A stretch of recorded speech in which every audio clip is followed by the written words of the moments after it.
ನಮಸ್ಕಾರ ಸ್ನೇಹಿತರೆ, ರನ್ನ ಟಿವಿಗೆ ನಿಮ್ಮೆಲ್ಲರಿಗೆ ಸ್ವಾಗತ.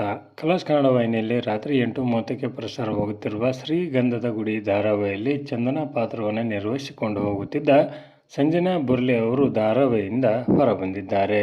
ಇದಕ್ಕೆ ಪ್ರಮುಖ ಕಾರಣ ಏನು ಎಂಬುದನ್ನು ಇಂದಿನ ವಿಡಿಯೋದಲ್ಲಿ ತೆಗೆದುಕೊಂಡು ಬರೋಣ. ನೀವು ಸಹಿತ ಇವರ ನಟನೆಯನ್ನು ಇಷ್ಟಪಡುವುದಾದರೆ ಈ ವಿಡಿಯೋಗೆ ತಪ್ಪದೇ ಒಂದು ಲೈಕ್ ಮಾಡಿ.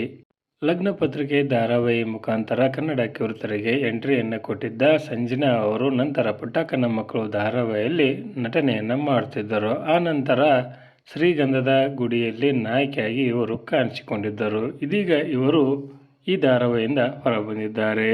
ಇದಕ್ಕೆ ಪ್ರಮುಖ ಕಾರಣವೇನೆಂದರೆ ಸಂಜನಾ ಅವರು ಜನವರಿ 25ರಂದು ಸಮರ್ಥ್ ಎಂಬುವರೊಂದಿಗೆ ಎಂಗೇಜ್ಮೆಂಟನ್ನು ಮಾಡಿಕೊಂಡಿದ್ದರು. ಸಮರ್ಥ್ ಅವರು ಡಾಕ್ಟರ್ ಆಗಿದ್ದು ಇನ್ನೇನು ಕೆಲವೇ ದಿನಗಳಲ್ಲಿ ಇವರಿಬ್ಬರಿಗೂ ಮದುವೆ ಇರುವ ಕಾರಣಕ್ಕಾಗಿ ಸಂಜನಾ ಬುರ್ಲೆ ಅವರು ಧಾರಾವಾಹಿಯಿಂದ ಹೊರಬಂದಿದ್ದಾರೆ. ತಮ್ಮ ಪಾತ್ರವನ್ನು ಅಚ್ಚುಕಟ್ಟಾಗಿ ನಿರ್ವಹಿಸಿ ಇದೀಗ ಬೇರೊಬ್ಬ ನಟಿಗೆ ಅವಕಾಶವನ್ನು ಮಾಡಿಕೊಟ್ಟಿದ್ದಾರೆ. ಇನ್ನು ಮುಂದೆ ಶ್ರೀಗಂಧದ ಗುಡಿಯಲ್ಲಿ ಚಂದನಾ ಪಾತ್ರವನ್ನು ಸ್ನೇಹಾ ಮಂಜುನಾಥ್ ಅವರು ನಿರ್ವಹಿಸಿಕೊಂಡು ಹೋಗಲಿದ್ದಾರೆ. ಹರಿಶ್ಚಂದ್ರ ಮತ್ತು ಚಂದನಾ ಪಾತ್ರಗಳು ಸಾಕಷ್ಟು ಪ್ರೇಕ್ಷಕರಿಗೆ ಇಷ್ಟವಾದ ಪಾತ್ರಗಳಾಗಿವೆ. ಈ ಬದಲಾವಣೆ ಬಗ್ಗೆ ನಿಮ್ಮ ಅನಿಸಿಕೆಯನ್ನು ತಪ್ಪದೇ ಕಮೆಂಟ್ ಬಾಕ್ಸಲ್ಲಿ ತಿಳಿಸಿ. ಧನ್ಯವಾದಗಳು. ನಮಸ್ಕಾರ.